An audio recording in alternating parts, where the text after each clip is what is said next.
Hey everybody, good afternoon and welcome back. And if you can't tell by what we got in front of us today, we're going to be doing a meatloaf.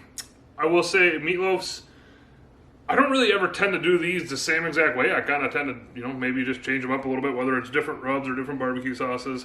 But the main ingredients somewhat stay the same. I always start with 3 pounds of beef, or 3 pounds of meat, and that's what we're doing today. Today we're going to use 2 pounds of ground beef, and then 1 pound of ground pork, or this is a mild Italian sausage.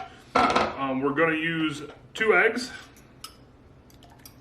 lightly beaten. I'm going to use 1 green pepper and about a half an onion, and what I started doing with this stuff is, and I think it makes it turn out quite a bit better, as I just started sauteing this up just a little bit. They're not soft, they're still hard, but I saute them up with some seasoning and some barbecue sauce, and I think it really makes the loaf turn out better. Go ahead and add that to it. You can tell I got an audience today. Yeah, do you like the meatloaf? We're gonna do a 1.5 cups of breadcrumbs. Pour it on in there.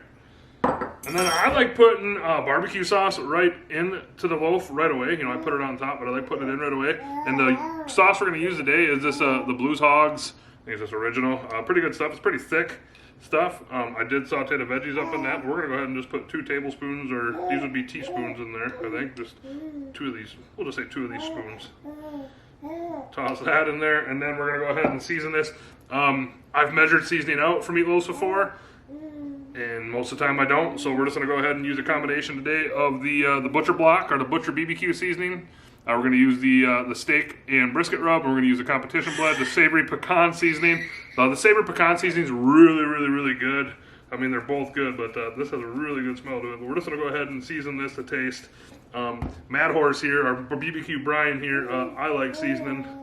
And once you get it all in a bowl, just go ahead and dig right in and start mixing this stuff up. So just gonna go ahead and press this stuff in as tight as I can get it, kinda. Throw it in the fridge for about 20 minutes, and then I'm gonna pick back up, and I'll probably, I don't know, I might pick back up and show you how I make it into a loaf. If not, I'll just pick back up when we're throwing it on the grill. So we'll see you then. Alrighty, we are back. You can kind of see the new swag in the background. Big thanks to the lady friend, to the girlfriend. I got this for a Father's Day gift. Pretty cool. Sporting the flag, obviously, and just a cool, a cool banner with my, with my channel's logo on it. But besides that, let's go ahead and get the loaf on. And I'm gonna take you in here probably a little bit closer, maybe like right here. And I'm going to show you one of the reasons why it's nice to kind of do this thing on that frog mat is just simply because you can just pick the loaf up, just like this, take it, put it on the grill. We're cooking at 225 today. We're using the B&B oak briquettes, and then I got 1 big chunk of hickory in there, and then I got 1 small chunk of hickory. And you can notice the tinfoil right here is for that switch. I have my first issue with this grill. That switch, unless you push it all the way down, it's kind of janky. I'll come out here after, it says it was closed, and I'll come out 10 minutes later. It'll say it's open. I could just bypass the switch and just get rid of it completely, just tie the 2 ends of the wire together and call it good. But I think I'm probably gonna get the switch. I don't necessarily like jumping out a safety circuit. So besides that, 225, not going to temp probe this thing right now. I'm going to let it go for about 1.5 hours, 2 hours, and then I'll pick back up, and then I'll throw a probe in it. So we will see you then.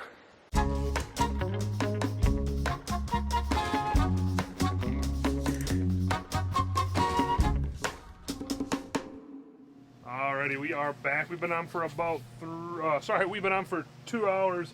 I'll give you a quick peek at the loaf. There she be. A little closer. I was going to put a temp probe in there, but the 1 temp probe I have left is actually bad, so I don't have any internal temp probes. So I've done 3-pound loaves plenty of times. I know this is probably going to cook in about 3.5 to 4 hours, so I'm going to go ahead and close this thing down for about another hour, and then I'm going to come back out and check it then and hopefully throw some sauce on it. So when I throw the sauce on it, I will pick back up, so we'll see you then. Alrighty, we are back. Just sauced this thing up. Give you a quick peek. We've been on for right over 3 hours, but there's the loaf. Went on pretty dang heavy. I had about half a bottle of those Blues Hogs left, and by golly, I used the rest of it on there. I like my meatloafs with a really nice thick sauce on the outside. You know, maybe grandma's meatloaf growing up, you know, it was always ketchup. I was never a huge fan of it. I always liked meatloaf, but it's just not anything I ever made for myself. But you know, what I started doing a while ago was using that barbecue sauce, and it just brings this thing to a different level, to be honest with you. You know, not a whole lot of people, you know, when I send them a Snapchat or something, they're like, what's that? And I'm like, well, it's a meatloaf. They're like, well, I didn't know you could smoke it. Whoa, you can smoke anything. But meatloaf, you know, believe it or not, my first YouTube video ever, look back, it's pretty bad, I'll just forewarn you, was a meatloaf that I did on my Rectech, my RT680.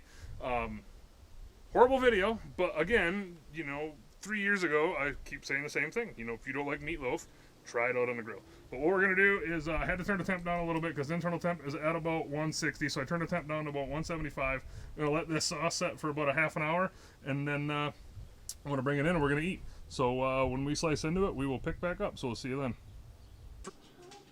Alrighty, we are back, and it is time to eat. Real quick, I'm going to go over the cook times. About 3.5 hours, did 3 hours at 225, and the last half hour I did at like 180 because it got a little hot. Internal temp was right around 166 to 168. It's a little hotter than what I like to take meatloaf, but it should be fine. So let's go ahead and slice right into this. So let's just take a cut right down the middle of it. Pop it open and see what we got. But there is the loaf. Looking, well, I don't know how the guys and girls, I don't know how the kids say it these days, but it looks pretty loafy. But let's go ahead and take a slice out of here and see how it tastes. And if you're asking yourself, you know, why the big knife? Well, because it's cool to use a big knife. I can see right away, just one critique on myself, might have been a little too much breadcrumbs, because when you can see the breadcrumbs in the loaf, I think to me that's a sign that I might have used a few too many. So let's go ahead and just try a piece here. Yeah, good, not great. Kind of tastes, I mean, it's good, don't get me wrong. If I would say anything, I would say less breadcrumbs next time. But you know what? It'll eat just fine. You know, the good flavors of the rubs are there. The good flavor of the barbecue sauce is there. What else am I gonna say here? Oh, the flavor of the smoke. You know that B&B. You know, the B&B oak briquettes and the couple chunks of hickory are really good with with meatloafs. So now besides that, I'm gonna go ahead and eat. You guys and girls have a good night, and we'll see you next time.